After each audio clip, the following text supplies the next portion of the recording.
नमस्कार, स्वागत है आपका। आप देख रहे हैं सी न्यूज भारत। मैं हूं आपके साथ इशिता। वक्त हो गया उत्तर प्रदेश बुलेटिन का। इस बुलेटिन में बात होगी बरेली की, जहां स्वामी प्रसाद मौर्य ने अखिलेश यादव के दिल्ली मस्जिद में आयोजित मीटिंग का समर्थन किया।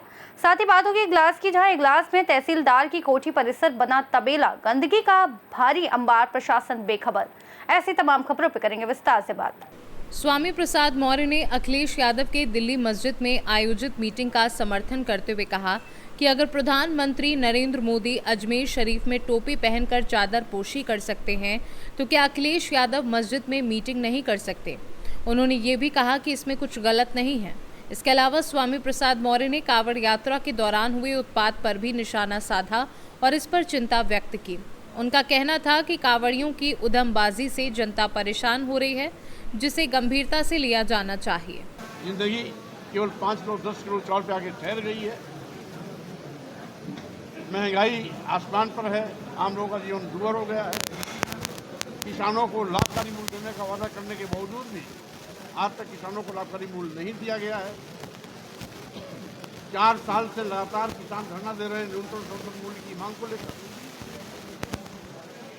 सरकार कान में तेल डाल करके बैठी हुई है, किसानों की एक भी नहीं सुन रही है। यही नहीं, देश में योग 27,767 स्कूल बंद करने का पाप कर रहे हैं, जिससे 13 लाख बच्चों की पढ़ाई बाधित होने जा रही है। यानी 13 लाख बच्चे इन स्कूलों के बंद होने से शिक्षा से वंचित होंगे। जबकि डबल इंजन की भाजपा सरकार नारा देती है पढ़े बेटियां बढ़े बेटियां, और पढ़े बेटियां बढ़े बेटियां का नारा देती है, इधर स्कूल बंद करती है। जबकि गांव के स्कूल में गरीब, मजदूर, किसान, दलित, आदिवासी, पिछड़े समाज के बच्चे पढ़ते हैं। यानी जो वंचित है, जो हैप्स नाथ है, जिनके पास कुछ नहीं है, उनके बच्चे पढ़ते हैं। और ये सरकार सबको अशिक्षित बनाने पर तुली हुई है। वहीं पर हर 400 मीटर 500 मीटर पर शराब की दुकानें खुलती जा रही है। एक ऐसा मुख्यमंत्री जो अपने को योगी कहता है, पीठ का पीठाधीश्वर कहलाता है, वो शराब को महत्व देता है, शराब की दुकानें खुलवा रहा है और स्कूल बंद करवा रहा है। इन स्कूलों के बंद होने से लाखों लाख रसोइये, शिक्षा मित्र की नौकरी भी खतरे में पड़ जाएगी। आज पूरी की पूरी व्यवस्था उत्तर प्रदेश की चरमरा गई है। यहां तक कि आज पूरे प्रदेश में रोजाना कहीं न कहीं SC ST OBC के नौजवानों की हत्या हो रही है। बहन बेटियां बलात्कार शिकार बनाई जा रही हैं। न्याय देना तो दूर, FIR तक नहीं लिखी जाती है। कह रहे कानून का राज है प्रदेश में। जैसे रटुआ तोता होता है, वैसे ही योगी जी रटुए तोते की बात 24 घंटा करते रहते हैं। Zero tolerance, zero tolerance, zero tolerance. Yogi ji को ये नहीं मालूम कि जीरो टॉलरेंस का अर्थ क्या होता है। वो कहीं से पा गए हैं, कहीं सीख लिए हैं, लगातार करते रहते तोते की तरह। जब रोज कहीं न कहीं SC ST OBC की नौजवान की हत्या हो रही है, बहन बेटियां बलात्कार शिकार बनाई जा रही हैं, बलात्कार के बाद हत्या कर दी जा रही है, हत्या को आत्महत्या घोषित करने की साजिश की जाती रहती है, FIR क्यों नहीं लिखी जाती? इसलिए कि हमने देखा है 99% इस प्रकार के अपराधी या तो भाजपा के हैं या मुख्यमंत्री की बिरादरी के हैं। इसीलिए वो कार्रवाई करने से बचते हैं। मैं कहना चाहता हूँ, यहाँ पर योगी जी पूरे उत्तर प्रदेश की शिक्षा व्यवस्था को खत्म करने पर उमदा है। शराब की दुकान खोल खोल करके लोगों को बर्बाद करने पर तुले हुए हैं। आज इनको स्कूल और शराब की दुकान में अंतर नहीं होता। अगर एक और कंपोजिट स्कूल खोलते हैं तो दूसरी ओर शराब की दुकान भी खोल देते हैं। एक और मॉडल स्कूल खोलते हैं तो दूसरी ओर मॉडल बियर की शॉप खोल देते हैं। यानी आज जिस तरीके से आज अफ्रीका माहौल है, उसको देखते हुए लोक मोर्चा ने संकल्प लिया है कि हम 2027 में उत्तर प्रदेश से भाजपा की विदाई जरूर करेंगे और उत्तर प्रदेश को बचाने का काम करेंगे। क्या लग रहा है जो साथ ही साथ एक चाय वाला है जो देश बेच रहा है, जो कभी चाय बेचता था आज देश बेच रहा है। जब से मोदी जी प्रधानमंत्री बने हैं, देश के सभी बंदरगाह, एयरपोर्ट, एयर इंडिया, अधिकतम सारे रेलवे स्टेशन, कई दर्जन ट्रेनें, LIC जैसी बड़ी संस्था जो लाभ में चल रहे थे, एक एक करके सबको बेच दिया, अदानी अंबानी के हाथों में दे दिया। लाखों हेक्टेयर जमीन पूरे देश में आज फैक्ट्री के नाम पर अदानी को बांटते चले जा रहे हैं। मैं कहना चाहता हूं, ये तो ईस्ट इंडिया कंपनी से भी खतरनाक है, जो पूरे देश को बेचने का काम कर रहे हैं, अपने पापों पर पर्दा डालने के लिए, अपने पापों पर पर्दा डालने के लिए हिंदू मुस्लिम मस्जिद मंदिर का रट लगा करके लोगों का ध्यान भटकाने का काम करते हैं, लोगों के आगे में धूल झोंकने का काम करते हैं। इसीलिए लोक मोर्चा ऐसे सभी समाज के लोगों को, जिसको अभी तक सत्ता शासन से वंचित किया गया, हिस्सेदारी से वंचित किया गया, उन सारे वंचित समाज को समानुपातिक हिस्सेदारी दिलाने का संकल्प लेकर के जो एक हमारा नारा है कि जिसकी जितनी संख्या भारी उसकी उतनी हिस्सेदारी के मुताबिक हम सभी वंचित समाज के लोगों को भी इस राजनीति के माध्यम से सत्ता शासन में साझेदार बनाएंगे। बरेली से सी न्यूज़ संवाददाता मुकेश सिंह की रिपोर्ट। जनपद बिजनौर के चांदपुर तहसील क्षेत्र के गांव पैजानिया में जमीन विवाद ने बड़ा रूप ले लिया है। गांव निवासी अब्दुल लतीफ ने एसडीएम चांदपुर नितिन तेपतिया से शिकायत की कि विपक्षी मुस्तफ़ा और उसके भाइयों ने उनके हिस्से की जमीन पर अवैध कब्जा कर निर्माण कार्य शुरू कर दिया है, जबकि ये मामला न्यायालय में विचाराधीन है। अब्दुल लतीफ की शिकायत पर एसडीएम ने तत्काल कार्यवाही करते हुए लेखपाल को मौके पर भेजकर जांच शुरू की और अवैध निर्माण रुकवा दिया। हालांकि मामले ने नया मोड़ ले लिया जब मुस्तफ़ा और उसके भाइयों ने एसडीएम से मरम्मत के नाम पर आदेश हासिल किए और उसी आधार पर अब्दुल लतीफ की ज़मीन पर फिर से अवैध निर्माण करने लगे। एसडीएम ने कहा कि जैसे ही उन्हें इस मामले का सही हालात पता चला, उन्होंने निर्माण कार्य रुकवा दिया और मामले की गहराई से जांच शुरू करवा दी। एसडीएम ने मीडिया से बातचीत में कहा कि अगर निर्माण अवैध पाया जाता है तो सख्त कार्यवाही की जाएगी। वहीं अब्दुल लतीफ ने प्रशासन से मांग की है कि उनकी ज़मीन पर हुए अवैध निर्माण को तत्काल हटाया जाए और दोषियों पर कड़ी कार्यवाही की जाए। ये मामला अब सिर्फ ज़मीन विवाद तक सीमित नहीं रह गया है, बल्कि प्रशासनिक आदेशों के दुरुपयोग और सिस्टम में सेंध लगाने की ओर भी इशारा करता है। अब देखना होगा कि जांच में क्या सामने आता है और पीड़ित को न्याय मिल पाता है या नहीं। क्या नाम है आपका, कहाँ के रहने वाले हैं आप? मेरा नाम मोहम्मद लईक है, मैं पैजनिया का रहने वाला हूँ। अच्छा, जो कब्जे का मामला है, क्या पूरा मामला है? मामला ये है, हमारा जो है 2 साल से मुकदमा विचाराधीन है अदालत के अंदर। इसमें एक बार रोक लग गई थी एसडीएम साहब में, हमारे हक में इसका फैसला भी हो चुका है। इन्होंने आरोप पत्र लगाया, फिर इस पर आरोप पत्र लगा के और फिर से एसडीएम साहब से गुमराह करके एसडीएम साहब ने आदेश दिया था इनको कि जो पुराना निर्माण है उसी को मरम्मत कर सकते हो आप। इन्होंने मरम्मत उसी का फ़ायदा उठा के और इन्होंने बाउंड्री वाल कर दिए। अब आपने कहा, मैं एसडीएम साहब के पास गया, एसडीएम साहब बोले कि मैंने इसलिए बाउंड्री वाल के लिए नहीं कहा था, मैंने एसडीएम साहब को वीडियो भी दिखाई कि मैंने इसके लिए नहीं बोला था, तो एसडीएम साहब ने आदेश दिया उसको रुकवाने के लिए। अब आप क्या चाहते हैं? हम ये चाहते हैं कि हमारे जो इसमें हिस्सा है हमें मिल जाए, ये नया निर्माण हटाया जाए।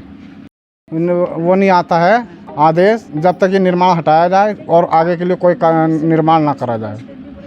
पैजनिया में एक व्यक्ति ने एक एप्लीकेशन दिया था कि उनका कोई कब्ज़ा है जिसमें उनका गेट वगैरह टूटा हुआ है, कुछ दीवारें टूटी हुई हैं, उसके निर्माण के लिए, उसके पुनर्निर्माण के लिए बेसिकली उन्होंने एक एप्लीकेशन दिया था जिस पे उनको अनुमति दी गई थी कि वो जो उनका कब्ज़ा है उसमें वो अपना पुनर्निर्माण कर सकते हैं अगर कोई उनकी दीवार या उनके कोई गेट आदि टूट रहा है।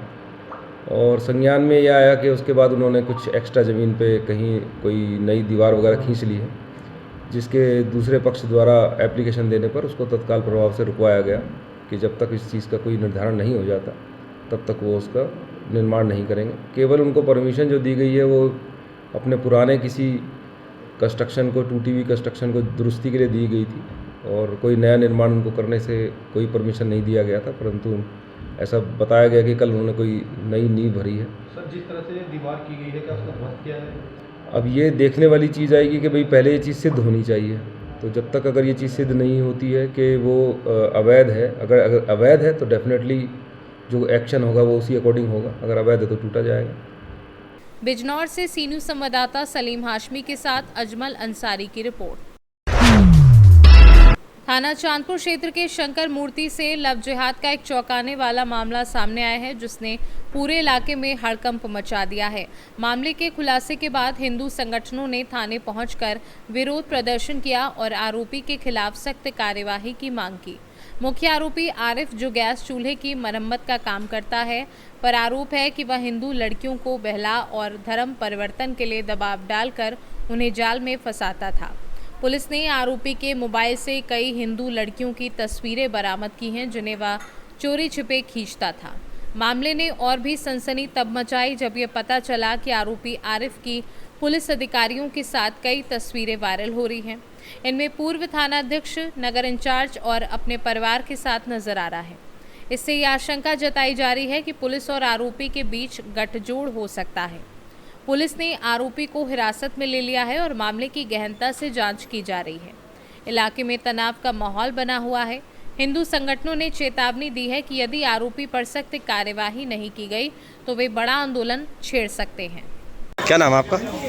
मेरा नाम पंडित नरेश कुमार शर्मा है जी। आज जो हंगामा, क्या मामला जी?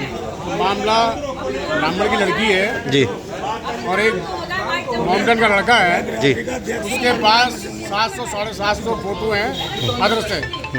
वो ब्लैकमेल करता है, लड़कियों को बेचता है। इसीलिए जो है ये हमारी रिपोर्ट तक नहीं लिखी जा रही थाने के अंदर। नहीं लिखी जाएगी कोई बात नहीं, हमें चाहे यहाँ दरी बिछा कर बैठना पड़ा, लेकिन आज हम यहाँ से रिपोर्ट लिखा करके ही जाएंगे। और आपका क्या क्या आरोप है? क्या मतलब कि विदेश भेजना चाहता था क्या? हाँ, ये बाहर लड़कियों को भेजता है, सप्लाई करता है। इसका भी वीजा पास करा रहे थे, नहीं हो पाया, भाई खुल गया मामला। मानव तस्करी कर रहे आप पूरी। किससे जोड़ के चल रहे हैं इस मामले को? किस मामले को ये बताइए। यहाँ से ले जा। क्या नाम है आपका?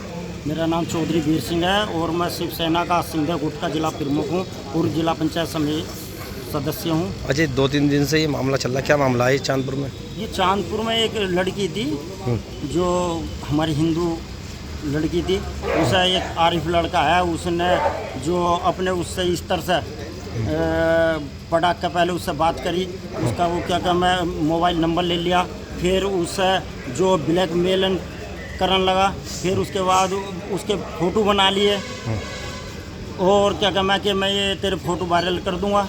उसे ले जाने के बाद जो था, फिर इसने एक दिन पटाख का ले गया बिजनौर और पासपोर्ट दुबई ले जाने के लिए उसका पासपोर्ट बनवा दिया। यहाँ से वो ले जाना चाहता था। इस लड़के के कम से कम 100-150 लड़कियों के फ़ोटो निकले इस पर, वो 15-20 लड़कियों के क्या मैं नाजायज इसने संबंध बनाए उनसे और उन्हें पटक कर इधर बाहर ले जाना चाहता था, उन्हें बेचना चाहता था। ये बहुत बड़ा इसका नेटवर्क है और पूरे चांदपुर क्षेत्र के अंदर, बिजनौर के अंदर अगर जो इसकी बारीकी से जांच होगी तो इस पर काफ़ी ये ऐसे निकलेंगे। ये मंत्रांतरण कराने का इनका एक धंधा है इसका।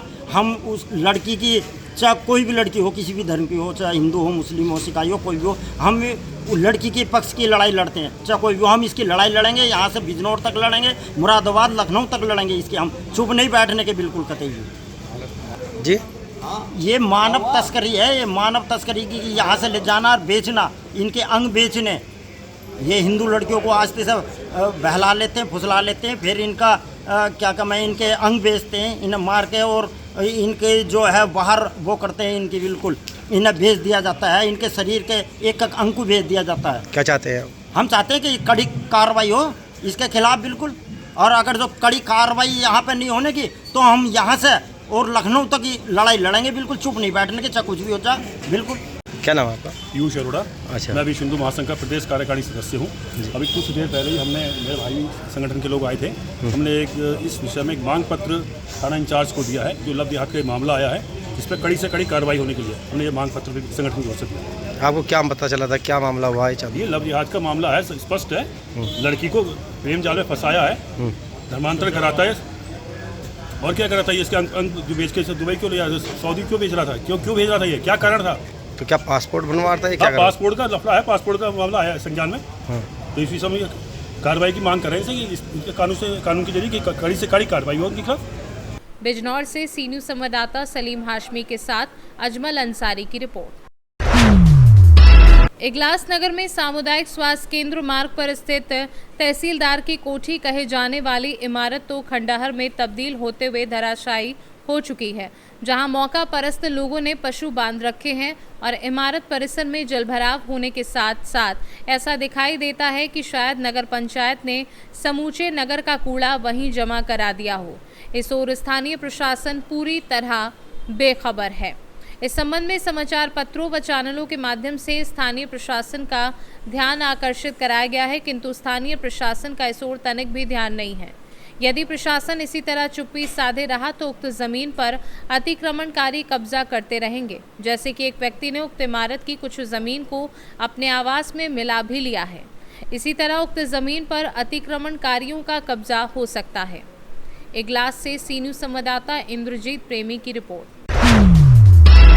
सोनभद्र में तेज बारिश के दौरान ओबरा थाना क्षेत्र के बिल्ली बैरियर के पास स्थित पेट्रोल पंप पर एक बड़ा हादसा हुआ, जब पेट्रोल पंप का छज्जा अचानक गिर गया। इस घटना में 2 बच्चों सहित कुल 4 लोग घायल हो गए। छज्जा गिरने से वहां खड़ी एक कार भी क्षतिग्रस्त हो गई। मिली जानकारी के अनुसार तेज बारिश से बचने के लिए लोग पेट्रोल पंप के छत के नीचे शरण लेने आए थे, तभी ये घटना घटी। छज्जा गिरने से घायल हुए लोग तत्काल उपचार के लिए अस्पताल भेजे गए। इस हादसे के बाद क्षेत्र में अफरा तफरी का माहौल बन गया है।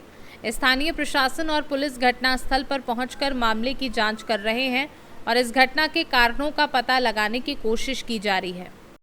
यहाँ पे अभी कुछ हुआ है, छत गिरी है, तो कैसे हुआ ये? बारिश के कारण हुआ है। तेज बारिश थी। हाँ। तेज बारिश से अचानक अच्छा कि पहले से ही डिस्टर्ब था? पहले से डिस्टर्ब नहीं था, पानी उनी भरा होगा तभी ना गिरा है, कुछ तो हुआ होगा। बारिश वही तो बोल रहे, बारिश हुई थी। हाँ। बारिश हुई थी क्या हो रही थी? बारिश हो रही थी उसी दौरान। तो उस दौरान यहाँ पे और भीड़ थी क्या? हाँ, कुछ लोग थे पानी से बचने के लिए तो आ ही जाते हैं। बारिश से बचने के लिए यहाँ खड़े थे। किसी को चोट वगैरह भी लगी है? नहीं, चोट नहीं लगी किसी को? पुलिस को सूचना दी आपने? जस्ट आई थी। पुलिस आई थी। अच्छा, और कोई जान माल का नुकसान नहीं है? सोनभद्र से सी न्यूज़ संवाददाता राजेश गोस्वामी की रिपोर्ट। बुलेटिन में फिलहाल इतना ही। देश और दुनिया की तमाम बड़ी जानकारियों के लिए देखते रहिए सी न्यूज़ भारत।